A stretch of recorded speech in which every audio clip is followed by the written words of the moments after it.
Assalamu alaikum students, this is Muhammad Amin, your English language teacher, and today we are passing on our next video lecture number 7. Comprehension passage number 4 है। जैसा कि पहले video में भी हम बात कर चुके हैं कि comprehension को करने के लिए हमें 3 चीज़ों को जहन में रखना चाहिए। पहली बात यह है कि comprehension पैसेज को अच्छी तरह पढ़ें कि आपको मुकम्मल तौर पर समझ आ जाए। उसके बाद दिए गए सवालात जो हैं उनको अच्छी तरह समझ लें कि उनमें क्या पूछा जा रहा है। और तीसरी बात ये थी कि जो सवालों का जवाब देना है आपने उसी टेंस और उसी पर्सन में देना है जिसमें सवाल पूछा गया है। यानी कि अगर सवाल पास्ट इंडेफिनिट में पूछा गया तो जवाब भी पास्ट इंडेफिनिट में हो, और अगर सवाल फर्स्ट पर्सन में पूछा गया तो उसका जवाब भी फर्स्ट पर्सन में ही हो।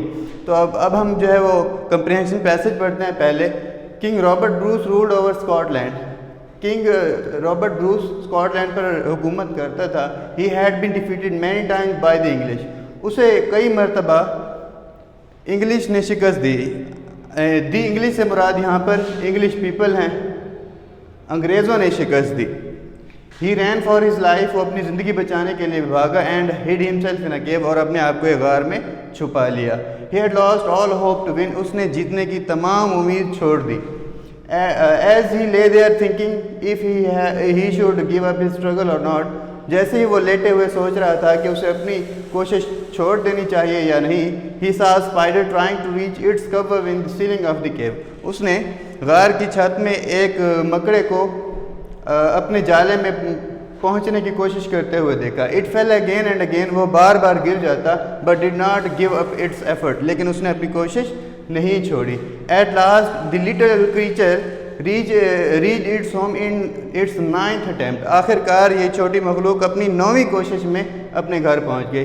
This gave courage to King Bruce, इसने किंग ब्रूस को हिम्मत दी। He made up his mind, उसने लड़ने के लिए अपना फैसला किया, अपना जहन बनाया। And this time he one the battle, और इस मरतबा उसने जंग जीत ली। क्वेश्चंस हैं, पहला क्वेश्चन पे आ जाते हैं। By whom had Robert Bruce been defeated many times, Robert Bruce को किसने कई मरतबा शिकस्त दी? तो यह है दूसरा सेंटेंस है आपका पैराग्राफ के अंदर। He had been defeated many times by the English army. आपने जो है आर्मी के लफ्ज़ का इजाफा करना है, बाकी आपके दूसरे सेंटेंस में मौजूद है। तो ये बन जाएगा he had been defeated many times by the English army.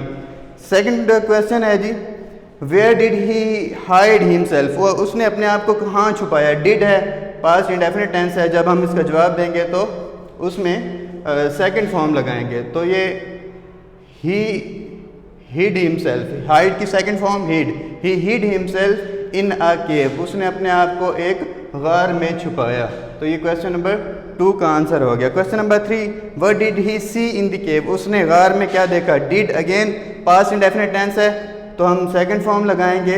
तो यहाँ आ जाएगा जी ही सा अ स्पाइडर, उसने एक मकड़े को देखा। Trying to reach its cover in the ceiling of the cave, गार की छत में जो अपने जाले में पहुंचने की कोशिश कर रहा। तो ये क्वेश्चन नंबर 3 का आंसर है। यहाँ तक ये भी आपके पैराग्राफ के अंदर ही मौजूद है। क्वेश्चन नंबर 4 है, after how many attempts did the spider succeed, कितनी कोशिशों के बाद मकड़ा कामयाब हुआ?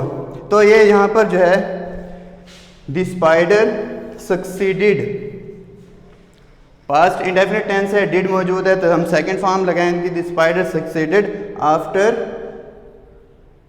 9 अटेम्प्ट्स।